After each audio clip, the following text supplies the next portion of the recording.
بعض لوگ بھی اس سوال سے اپنے آپ کو دوچار پاتے ہیں۔ آج کے اس پرآشوب زمانے میں جو مشکلات سے ہم گھرے ہوئے ہیں، اس کا ایک اہم سبب جو علماء بیان کرتے ہیں کہ دین سے دوری ہے۔ اسی دین کی دوری کی وجہ سے بعض لوگ قرآن مجید پڑھنا نہیں جانتے، لیکن ایک عمر آنے کے بعد وہ چاہتے ہیں کہ ہم اسے سیکھ لیں، اس کی تلاوت کریں، لیکن مشکل ہوتا ہے۔ تو اتنی دشواریاں قرآن مجید کو سیکھنے میں کہ ہم اس کی تلاوت کریں، ایسے لوگوں کا ثواب اللہ نے کیا رکھا ہے، اور ان کو قرآن مجید سیکھنے کے لیے آپ نجف اشرف سے کیا پیغام دیں گے؟ میں سب سے پہلے تو یہ کہنا چاہوں گا کہ اپنی نیتوں کو، اپنے عزم کو قوی کیجیے، کیونکہ معصوم کا ارشاد ہے جب انسان کا کسی بھی عمل کے حوالے سے جو جذبہ ہے وہ قوی ہو تو انسان طاقتور طریقے سے، مضبوط طریقے سے میدان عمل میں وارد ہوتا ہے۔ یہ معصوم کے فرمان کا میں نے خلاصہ پیش کیا۔ دوسری بات یہ کہ یہ واقعاً ایک بہت بڑی مشکل ہے کہ اس زمانے میں جہاں انسان دنیا سے اپنے ارتباط کو مضبوط کرنے کے لیے جتنے وسائل ہیں سب کو بروئے کار لاتا ہے۔ میرا فیوچر برائٹ ہونا چاہیے، اس کے لیے مجھے انگلش آنی چاہیے، انگلش سیکھتا ہے، انگلش بول چال اچھی ہونی چاہیے، انگلش لکھت اچھی ہونی چاہیے، انگلش پڑھت اچھی ہونی چاہیے، انگلش انگلش انگلش۔ بچے کو داخلہ بھی انگلش میڈیم اسکول میں کرایا۔ اس کے بعد ہر جگہ اس کی تعریف، اور اس کے جو ہے تعریف پہ تعریف کے جو پل باندھے، وہ اسی بات پر کہ اس کو وہ پویم آتی ہے، اس کو وہ فلانا انگلش کا جو ہے لٹریچر اس نے پڑھا ہوا ہے، انگلش میں اتنا تعلیم یافتہ ہے۔ یہ دنیا کی جتنی باتیں تھی سب سکھا دی۔ اگر نہیں سکھایا تو وہ کتاب نہیں سکھائی، اس کے بارے میں معصوم نے کہا تھا یہ سکھاؤ۔ یعنی معصوم نے یہ نہیں کہا تھا کہ تعلموا الانگلیزیہ، انگلش سیکھو تم، یعلموا اولادکم لغت المثال کے طور پر غرب مثلا اپنی اولاد کو یورپ کی لغت سکھاؤ، فرانسیسی زبان سکھاؤ، انگلش سکھاؤ، نہیں، قرآن سکھاؤ کہا تھا۔ ہم لوگوں نے بالکل برعکس کیا، ساری چیزیں سکھائی جو موجودہ ماڈرن ایج کے نوجوان کو چاہیے تھی، سوائے قرآن کے جس کی سب سے زیادہ شدید ضرورت تھی۔ معصوم کا فرمان ہے جب پرفتن دور ہو تو تم قرآن کو تھام لینا۔ اس پرفتن دور کے لیے جو آخری زمانے کا دور تھا، ہم نے اپنے بچوں کو قرآن نہیں سکھایا۔ اب آپ نے جس سوال میں ایک بہت اچھے پہلو کی طرف بھی اشارہ کیا، جو ہمارے بزرگ افراد ہیں، سن رسیدہ افراد ہیں، اور حج کے موقع پہ یہ ہمارے ساتھ مشکل پیش آئی کہ چونکہ طواف میں 2 رکعت نماز واجبی پڑھنی ہے، اس کے بغیر آپ کا طواف ٹھیک نہیں ہے، اور اگر طواف ٹھیک نہیں تو آپ کا پورا حج خراب ہے، تو 2 رکعت نماز میں سورہ حمد اور سورہ قل اللہ پڑھنی ہے۔ بعض بزرگ افراد تھے جن کو الحمد اور قل اللہ پڑھنی نہیں آ رہی تھی۔ اب آپ تصور کیجئے کہ انسان جس نے زندگی بھر جو ہے ان چیزوں پر محنت نہ کی ہو، وہ وہاں جا کے پھنستا ہے، حج کے موقع پہ جا کے پھنسے گا، الحمد اور سورہ نہیں آتا۔ لیکن یہ کہ انسان پریشان نہ ہو، اگر نہیں آتا، بہت سارے لوگوں کو میں نے یہ بھی کہتے ہوئے دیکھا کہ سرکار اللہ تو دلوں کے حال جانتا ہے، اللہ تو دلوں کے بھید سے واقف ہے، تو ہم ایسا کرتے ہیں ترجمہ پڑھ لیتے، بس ٹرانسلیشن تو ہے انگلش میں، فرینچ میں، اردو میں، وہ پڑھ لیں گے، وہی قرآن ہے، قرآن کا ترجمہ پڑھ لیں تو وہی ثواب ہے۔ نہیں، آپ نے محنت کر کے، مشقت کر کے، میں اب عرض کرتا ہوں یہاں پر روایات، پہلی روایت جو ہے جو آپ کی خدمت میں پیش کرنی ہے کتاب کافی سے، اور باقاعدہ یہاں پر ایک چیپٹر ہے جس کا نام یہی ہے، باب من یتعلم القرآن بمشقۃ۔ اس کا چیپٹر کہ جو قرآن کو بڑی مشقت سے سیکھتا ہے، بڑی تگ و دو کے بعد، بڑی زحمت کے بعد۔ اس کی تیسری روایت میں پہلے پڑھ رہا ہوں، عن ابی عبداللہ علیہ السلام، امام جعفر صادق سلام اللہ علیہ کا ارشاد ہے، مولا فرماتے ہیں ینبغی للمؤمن ان لا يموت حتى يتعلم القرآن او يكون في تعلیمہ۔ مومن کے لیے سزاوار ہے وہ اس دنیا سے نہ جائے، اس دنیا سے نہ اٹھے، مگر یہ کہ قرآن کو سیکھ لے، یا یہ کہ قرآن کی سیکھنے کے سلسلے میں یا سکھانے کے سلسلے میں اس کی زندگی بسر ہو رہی ہو۔ ان 2 حالتوں سے مربوط یہ پہلی بات۔ اس کے بعد جو سوال ہے، جن لوگوں نے اپنے حوصلوں کو مضبوط کیا، نہیں ہم نے سیکھنا ہے، بھلے مشکل ہے، میں میمورائز نہیں کر پا رہا، اس کو اپنے ذہن میں نہیں لا پا رہا، حافظہ میرا ساتھ نہیں دے رہا ہے، زبان میری لڑکھڑا رہی ہے، الفاظ کی ادائیگی سے نہیں، 10 لوگ اپنے عذر اور بہانے پیش کرتے، لیکن یاد رکھیے جتنی آپ زحمت کریں گے، ہر زحمت کا اجر ہے، اور اجر بھی ایک نہیں، مولا کا فرمان۔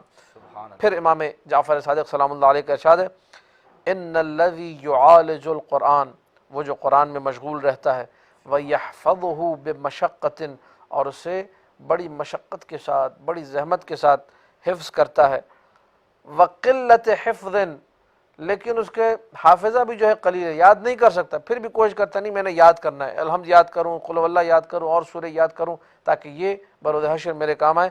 لہو اجران، عام لوگوں کے لیے جو آسانی سے سیکھ جاتے ہیں ان کے لیے ایک نیکی ہے، ایک ثواب ہے، اس کے لیے 2 اجر اور 2 ثواب ہے۔ سبحان اللہ۔ یعنی محنت اور سختی کی وجہ سے، چونکہ حافظہ ساتھ نہیں دے رہا تھا، زبان ساتھ نہیں دے رہی تھی، اور بہت ساری وجوہات، لیکن چونکہ کوشش کی ہے لہذا اس کا اجر جو ہے اس کی نسبت جو آسانی سے سیکھتا تھا بڑھ جائے گا۔ اسی طرح ایک اور جو ہے روایت میں، اسی باب کی دوسری روایت، من شدد علیہ فی القرآن، جس کے لیے قرآن کے معاملے میں بڑی سختی ہو، اس کے لیے سیکھنا بڑا ہی سخت اور دشوار ہو، کان لہ اجران، اللہ نے اس کے لیے 2 اجر رکھیں، ومن یسر علیہ، اور جس کے لیے آسانی ہو قرآن کو سیکھنے میں تو اس کا شمار جو ہے اولین کے ساتھ ہوگا۔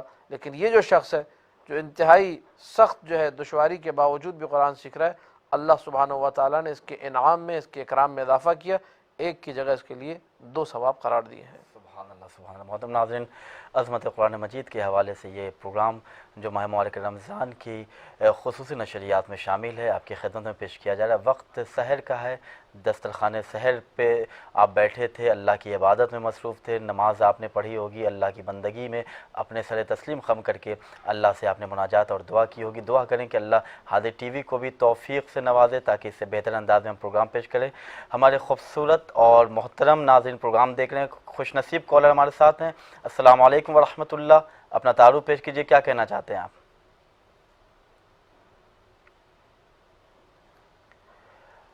شاید آپ کی کال ڈراپ ہو گئی، آپ دوبارہ کال کنیکٹ کر سکتے ہیں، شاید کچھ نیٹ ورک ایشو ہمارے نجف اشرف میں بھی ہے، لیکن ہم بھرپور کوشش کر رہے ہیں کہ آپ کی کال کو ہم ریسیو کریں۔ لائیو کالز کے نمبر آپ کے اسکرین پہ پیش کیے جا رہے ہیں۔ وقت سحر ہے، پروگرام نسیم سحر ہے، عظمت قرآن مجید کے حوالے سے گفتگو ہو رہی، وہ کتاب کے جس کی تلاوت سیدہ صدیقہ طاہرہ حضرت فاطمۃ الزہرا سلام اللہ علیہ بہت بے پناہ کرتی تھیں۔ اپنی وصیتوں میں انہوں نے ایک وصیت یہ بھی کی تھی کہ امیر المومنین آپ میری شہادت کے بعد میری قبر پہ آ کر قرآن مجید کی تلاوت کیا کیجیے گا۔ اگر ہم واقعاً شہزادی کے غلام، شہزادی کی کنیز ہیں تو ہمیں غور و فکر کرنا چاہیے کہ شہزادی کی وصیت پہ ہم کتنا عمل کرتے ہیں۔ وہ ہمارے نوجوان بھائی بہن کہ جو قرآن مجید کی تلاوت، قرآن مجید سے کافی دور ہیں، ان سے میں مؤدبانہ گزارش کر رہا ہوں کہ ماضی کو بھول جائیے۔ آل محمد کے چاہنے والے ہمیشہ مستقبل تابناک بناتے ہیں۔ آل محمد کی ولایت کا واسطہ دے کر اللہ سے دعا کریں کہ یا اللہ تجھے واسطہ ہے محمد و آل محمد کے عظیم واسطے کا کہ ہمیں توفیق دے کہ ہم قرآن مجید کی تلاوت کر سکیں۔ ہمارے ساتھ شریک بز میں مولانا اسد شاکری صاحب قبلہ جو قرآن مجید کے حوالے سے بھرپور گفتگو کر رہے ہیں، آئیں اگلے سوال کی طرف ہم ان سے گفتگو کرتے ہیں۔ قبلہ بہت شکریہ۔ ایک سوال ہے کہ جو حدیث کا مفہوم ہے کہ جو لوگ قرآن مجید کی تلاوت کرتے ہیں یا جس گھر میں قرآن مجید کی تلاوت ہوتی ہے، معصومین علیہ السلام کی فرامین کی روشنی میں اہل عرش کو وہ مکان، وہ گھر کیسا نظر آتا ہے؟ وہ گھر کس فضیلت کا حامل ہے؟ جب مکان فضیلت کا حامل ہوگا تو مکین کی کیا عظمت ہوگی؟ اس حوالے سے کچھ بیان کریں۔ روایات میں جو آپ نے اس بات کی طرف اشارہ کیا اور ثواب الاعمال شیخ صدوق علیہ الرحمہ میں بھی ہے، اور معذرت ایک کالر ہمارے ساتھ ہیں، اجازت ہے۔ السلام علیکم ورحمۃ اللہ، اپنا تعارف پیش کیجیے، کیا کہنا چاہتے ہیں آپ؟ محسن پاکستان سے بول رہا ہوں۔ جی جناب، خوش آمدید، خیر مقدم، بیان کریں کیا کہنا چاہتے ہیں آپ؟ والا کے ذریعے کو سلام کرنا چاہتا ہوں۔ جی بسم اللہ، آپ کی آواز نجف اشرف میں پہنچ رہی ہے، بسم اللہ۔ السلام علیکم یا مولانا۔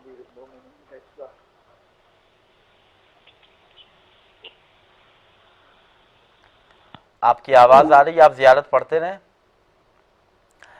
آپ کی آواز بارگاہ امیر المومنین میں پہنچ رہی ہے، آپ سب کے دل کی دھڑکنوں کو امیر المومنین سنتے ہیں، آپ کی تڑپ کو سنتے ہیں، آپ کی مناجات، آپ کے استغاثے کو سنتے ہیں۔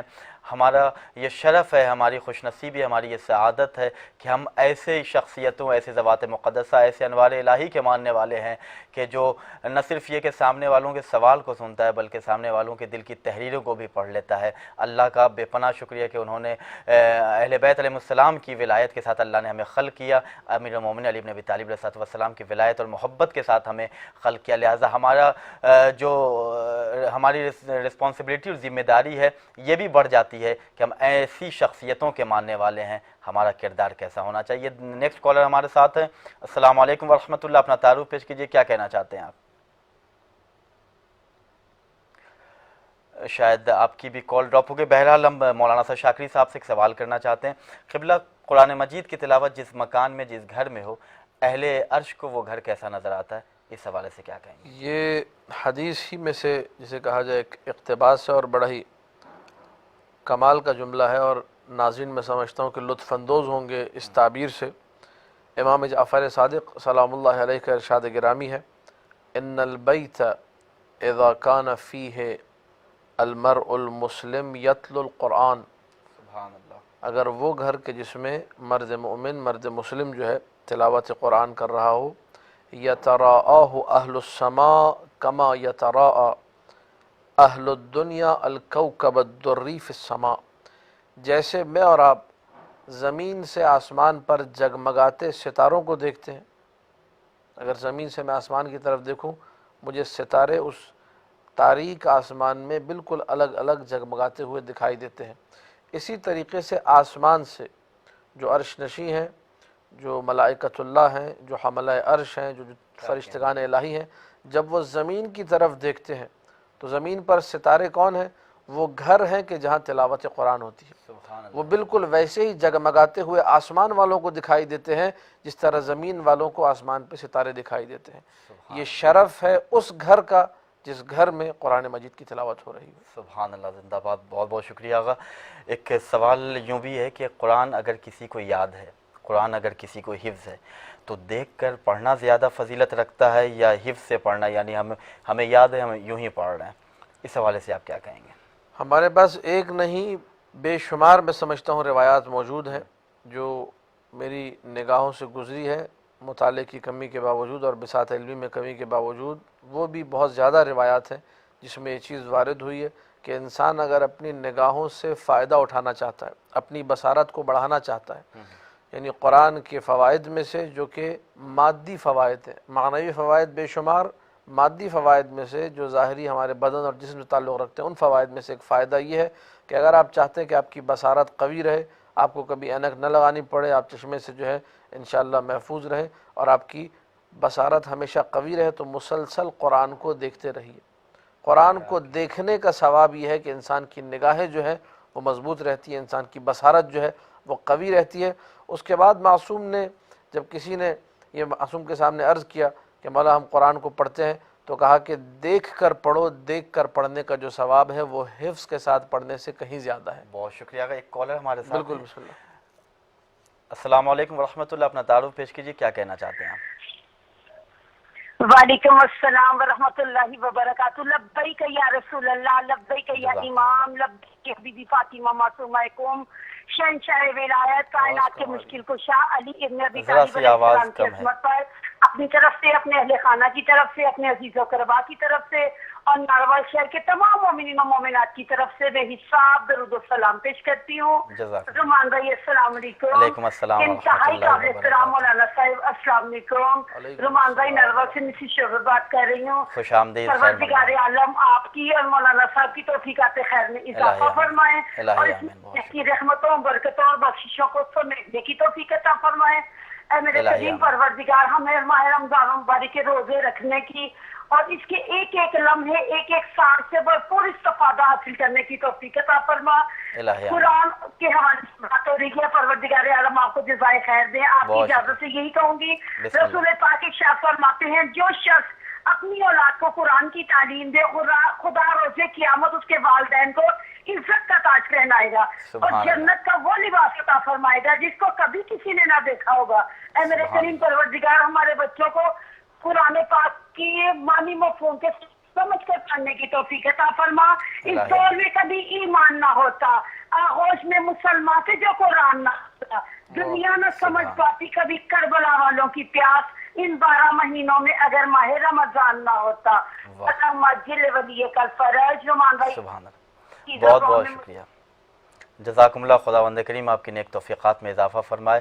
ہمارے تمام ناظرین کو اللہ شاد و آباد رکھے. اسی طرح دینی شعور کی بیداری کے ساتھ ہمیشہ قائم و دائم اور ولایت امیر المومنین سے متمسک رکھے. قرآن مجید کی تلاوت کے ساتھ ساتھ قرآن مجید کے مفاہیم، اس کے معانی پہ غور و فکر کرنے کی بھی اللہ ہمیں توفیق دے.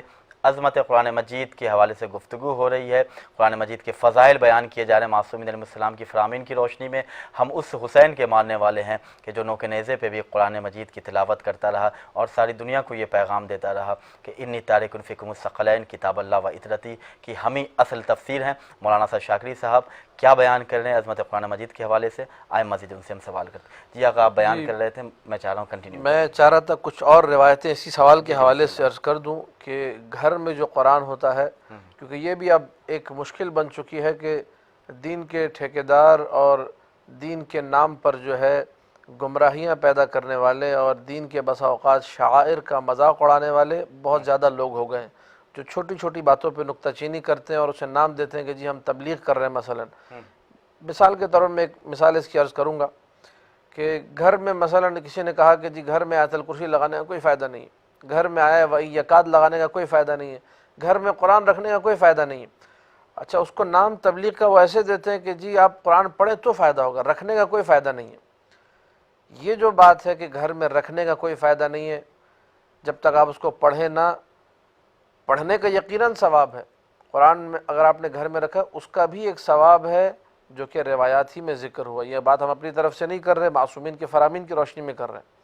مولا کا فرمان ہے اِنَّهُ لَيُعْجِبُنِي أَن يَكُونَ فِي الْبَيْتِ مُصْحَفٌ، مجھے یہ چیز پسند ہے کہ گھر میں قرآن ہو۔ حدیث معصوم ہے۔ یطرد اللہ عز وجل بہ الشیاطین، اللہ اس قرآن کے صدقے میں کہ جی گھر میں قرآن ہے شیاطین کو گھر سے دور کرتا ہے۔ اب مزید یہ کہ آپ تلاوت کریں گے اور اس سے اپنی زندگی کو منور کریں گے، وہ ایک اسٹیپ اور بڑھ جائے گا۔ اور ہاں، یہ بات اپنی جگہ موجود ہے کہ جب آپ قرآن کی تلاوت نہیں کریں گے بروز حشر قرآن شکایت کرے گا کہ میں اس کے گھر میں تھا، اس نے کبھی مجھے نہیں دیکھا، وہ مطلب اپنی جگہ ثابت ہے۔ لیکن یہ کہہ دینا کہ جی جو ہم لوگ کہتے ہیں جوش خطابت میں آ کر یا جوش تبلیغ میں آ کر کہ ایسے قرآن کا کوئی فائدہ نہیں ہے، یہ نص سے معصوم کے خلاف ہے۔ مولا فرمانے گھر میں قرآن رکھا ہو فائدہ ہے، حد اقل ایک وابستگی تو ہے دین سے۔ ٹھیک ہے یہ بندہ دین سے دور ہے، لیکن آپ کیا چاہ رہے ہیں؟ مطلب یہ گھر میں قرآن بھی نہ رکھے، اس کے گھر سے قرآن بھی نکالنا چاہ رہے؟ نہیں، قرآن گھر میں ہو اور بسا اوقات قرآن کو کھول کے دیکھ لیا۔ ایک مجھے ہمارے ایک طالب علم یہاں پر انہوں نے بڑا لطیف ایک واقعہ سنا، کہا کہ ان کی دادی تھی بوڑھی سن رسیدہ، ان کو قرآن نہیں پڑھنا آتا تھا، تو وہ ماہ رمضان میں بیٹھتی تھی اور وضو کر کے قرآن کی ہر آیت پہ انگلی پھیرتی تھی، اسی طرح پورا قرآن ختم کرتی تھی۔ وہ اپنی نگاہوں پڑھنا نہیں آتا تھا اس کو۔ یہ قرآن سے محبت ہے، یہ قرآن سے وابستگی ہے۔ اب میں کہوں کہ نہیں چونکہ تمہیں پڑھنا نہیں آتا، چلو بھائی آؤٹ، کوئی رتبہ نہیں ہے، کوئی درجہ نہیں ہے۔ خدا نیتوں کو دیکھتا ہے، خدا حسن کو دیکھتا ہے، خدا خلوص کو دیکھتا ہے، خدا اخلاص کو دیکھتا ہے مرد مومن کے، اور خاص طور پہ ماہ رمضان کے جو آیا ہی لوگوں کا خلوص دیکھنے کے لیے۔ تو اگر کسی کو قرآن سے محبت ہے، گھر میں قرآن رکھ رہا ہے، پڑھنا نہیں جانتا، ہم نے اس کے لیے بھی روایات پڑھی کہ ولو زحمت ہو مشقت ہو قرآن کو سیکھے، اور قرآن کی طرف دیکھنا عین عبادت ہے۔ بہت شکریہ آقا۔ ہمارے فیس بک پیج پہ غلام مصطفیٰ صاحب نے سوال کیا کہ کیا فقط قرآن کا ترجمہ پڑھنے سے وہ ثواب اور اجر ہمیں مل جاتا ہے جو عربی پڑھنے سے ہمیں ملتا ہے؟ دیکھیں پھر میں عرض کروں گا، میں نے پہلے بھی عرض کیا کہ وہ لوگ جو نہیں پڑھنا جانتے اور اپنی الفت، اپنی محبت، اپنی وابستگی اور عقیدت کے اظہار کے لیے ترجمہ پڑھنا کہ بھئی مجھے نہیں آتا، مثلا ماہ رمضان سر پہ آ گیا اور ادھر سے ہادی ٹی وی پہ مثلا علماء بیٹھ کے بتا رہے ہیں قرآن پڑھو، مجھے نہیں پڑھنا آتا، تو میں کیا کروں؟ مجھے محبت نہیں ہے قرآن سے، ہے مجھے دین سے محبت نہیں ہے، بالکل ہے، کروں کیا کروں؟ آخر اس کا حل کیا ہے؟ وہ کہتا ہے چلو میں ترجمہ پڑھتا ہوں، بالکل ثواب ملے گا، لیکن اب یہ کہنا کہ جی ویسا ہی ثواب ملے گا، یہ نہیں کہہ سکتے آپ، کیونکہ ظاہری سی بات ہے اس نے محنت کر کے مشقت کر کے عربی کو پڑھنا سیکھا اور پھر قرآن پڑھ رہا ہے، جس نے جتنی زیادہ زحمت کی اس کا اجر بھی زیادہ ہے، لہٰذا وہ والا اجر نہیں ملے گا، اما اجر بہرحال اس کو ملے گا۔ سبحان اللہ، بہت بہت شکریہ آقا۔ ایک سوال یوں ہوتا ہے کہ قرآن کتنے وقت میں ہمیں ختم کرنا چاہیے؟ قرآن کتنے وقت میں ختم کرنا چاہیے؟ اب اس میں جو ہے تھوڑا وقت لگے گا اس سوال کے جواب میں، 5 سے 6 منٹ آقا دے۔ ہمارے پاس اگر وقت ہے تو میں عرض کرتا ہوں۔ دیکھیے پورا جو ہے اس حوالے سے بھی چیپٹر موجود ہے اسی کتاب اصول کافی میں جو اس وقت میرے ہاتھوں میں ہے، جس میں معصوم سے آ کر جو ہے کسی نے کہا کہ مولا میں ایک رات میں قرآن ختم کر دیتا ہوں، تو معصوم نے اس سے اگنور کیا، کہا کہ ہمیں نہیں چاہیے، اس کی ضرورت نہیں ہے۔ کہا میں 2 میں ختم کر دیتا ہوں، کہا کہ نہیں اس کی بھی ضرورت نہیں ہے۔ کہا میں 3 میں ختم کر دیتا ہوں، کہا ادھر آؤ میرے پاس آؤ، ذرا اس کو قریب بلایا، کہا کہ یہ قرآن جو ہے، یعنی میں اپنی آسان زبان میں کہہ رہا ہوں، یہ ٹرٹر کرنے کا نام نہیں ہے، اس کو بہت آسان کر دیا میں نے۔ قرآن ٹرٹر کرنے کے لیے نہیں ہے، عربی لفظ ہے حضرما، یعنی بس اسپیڈ لگاؤ، پہلا گیئر، دوسرا گیئر، چوتھا گیئر اور پھر ٹاپ گیئر، بھگاؤ بھگاؤ کہ ہم نے اتنے قرآن ختم کر دیے، پھر امت کو بتاؤ کہ عالم اسلام میں نمود و نمائش ہو کہ جی میں نے اتنے قرآن ختم کیے۔ قرآن کو تدبر کے ساتھ پڑھو۔ یہ احادیث معصومین ہے، کہا جس آیت میں جنت کا ذکر آئے تم جنت طلب کرو خدا سے کہ بار اللہ مجھے یہ جنت جو تم نے قرآن میں بتائی مجھے چاہیے۔ جہنم کا ذکر آئے، مثلا شیخ عباس قمی کے حوالے سے میں پڑھ رہا تھا، دیگر علماء کے حوالے سے جو سیرت معصومین میں بھی ہمیں ملتا ہے کہ قرآن کی کوئی آیت آتی تھی، اس کو کئی مرتبہ پڑھتے تھے، روتے روتے بے ہوش ہو جاتے تھے۔ ہذہ جہنم التی کنتم بہا توعدون 70 مرتبہ پڑھا، ایک عالم نے پھر بے ہوش ہو گئے۔ معصومین کے سیرت میں ہمیں، ان کے جو ہے زندگی میں ہمیں یہ ملتا ہے، مالک یوم الدین بار بار پڑھتے تھے یہاں تک کہ غشی طاری ہو جاتی تھی۔ یہ جو چیز ہے یہ تدبر ہے قرآن میں۔ آیات وعد آئی، خوشخبری کی بات آئی، بار الہ مجھے یہ جنت چاہیے، مثلا مجھے یہ حور چاہیے، مجھے نہریں چاہیے، مجھے درخت چاہیے، انسان دعا کرے۔ جب خوف کی بات ہے، بار الہ مجھے اس سے بچا، میں ان لوگوں میں شامل ہونا چاہتا ہوں کہ لا خوف علیہم ولا هم یحزنون۔ جو تدبر اور تفکر ہے اس کے ساتھ انسان قرآن پڑھے۔ ہاں اب یہ بھی نہیں ہے کہ انسان مثلا نہ تدبر کرے نہ تفکر کرے اور قرآن بھی نہ پڑھے، کہ مولانا نے کہا کہ زیادہ اسپیڈ نہیں، بس میں ایک بھی قرآن ختم نہیں کروں گا۔ مولانا نے وقت بھی بتایا، کہا کہ 1 مہینے میں اگر ایک قرآن ختم ہو جائے تو بہت ہے۔ سبحان اللہ، ٹھیک ہے، بہت خوب آقا، بہت بہت شکریہ، بے پناہ شکریہ ادا کر رہے ہیں اس لیے کہ اس پرفتن دور میں آپ نے قرآن مجید کی عظمت اور ہمارے نئی نسل نوجوان بھائی بہنوں کو جس طرح آپ نے اپنی تقریر اور اپنے بیان کی اسلوبی اور خوش اسلوبی کے ساتھ قرآن مجید سے آشنا کرانے کی کوشش کی ہے، بے پناہ شکریہ پورے اراکین ہادی ٹی وی کی جانب سے۔ اور آپ سے یہ بھی گزارش ہے کہ قرآن مجید کے حوالے سے جب آپ حرم جائیں گے تو یہ بھی دعا کریں کہ امیر مومنین کے صدقے میں اللہ ہماری قوم کو قرآن مجید کی صحیح انداز میں تلاوت کرنے کی توفیق عنایت فرمائے۔ ایک سوال، آخری سوال آقا، کہ بہت سے نوجوان کہتے ہیں کہ جیسے کہ ابھی آپ نے کہا کہ ہمارا بچپنا تھا، ہماری والدہ محترمہ ہمیں کہتی تھی، لیکن ہم حد اقل 50 آیت سورہ یاسین کی پڑھتے تھے۔ بہت سے ہمارے نوجوان بھائی کی پڑھنے کا دل چاہتا ہے لیکن وہ جو ایک انٹرسٹ پیدا ہونا چاہیے وہ نہیں ہوتا، تو اس حوالے سے آپ کیا کہیں گے کہ لوگوں کی دل جمعی کے ساتھ تلاوت قرآن میں انہیں لطف آئے؟ دیکھیں ہم لوگوں نے جو دور دیکھا، مثلا میری پیدائش چونکہ قم کی ہے، اور میں یہ ہادی ٹی وی کے ناظرین کے لیے عرض کروں اور آپ کے لیے بھی ایک دلچسپ بات ہے، میرے لیے بھی، اور میں بھی آج اس زمانے کو یاد کرتا ہوں تو خود مجھے بھی خوشی ہوتی ہے۔ ہمیں بچپن میں یاد ہے قم میں جو ہے والد صاحب 1 تومان دیتے تھے شام کے ٹائم پہ، کہ اس کی جا کے تم نے ایک بسکٹ لے لینا یا کوئی بھی ٹافی لے لینی، 1 تومان۔ تو وہ تومان میں نے 38 دن جمع کر کے، یعنی 1 مہینہ 8 دن جمع کر کے 38 تومان کی کیسٹ لی تھی عبد الباسط کی تلاوت سننے کے لیے۔ قم میں پروگرامز ہوتے تھے، محمد حسین طباطبائی چھوٹے سے حفظ کے پروگرام، لوگ بھاگ بھاگ کے جاتے تھے، ان کے پروگرام میں شریک ہوتے تھے۔ ایک ماحول ہمیں ملا، اس کی وجہ سے ہمیں انٹرسٹ ڈیولپ ہو، ہم نے سیکھا۔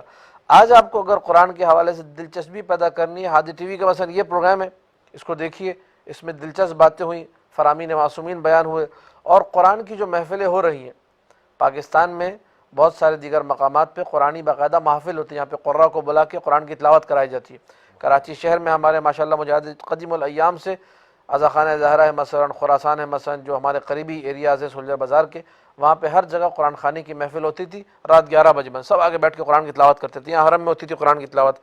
تو اب اگرچہ وہ ماحول نہیں ہے کیونکہ کرونا وائرس کی وجہ سے بعض مشکلات ہیں، جمع ہونا ممنوع ہے، وإلا جب یہ صورتحال نہ ہو، اگر آپ گھر میں ہیں سب کو بٹھائیے گھر کے اندر دلچسپی کے حوالے سے، اور امام زمانے سے توسل کریں اگر دلچسپی نہیں ہے کہ مولا میرے دل میں محبت نہیں ہے، آپ قرآن ناطق ہیں، اس قرآن صامت کی محبت میرے دل میں ڈال دیجئے، تو انشاءاللہ اللہ آپ کے دل میں محبت کو ڈالے گا۔ بہرحال یہ جملہ لازمی عرض کروں گا کہ تربیت کا اور ایک ماحول کا بہت بڑا اس میں اثر ہوتا ہے۔ سبحان اللہ، سبحان اللہ، بہت بہت شکریہ آقا۔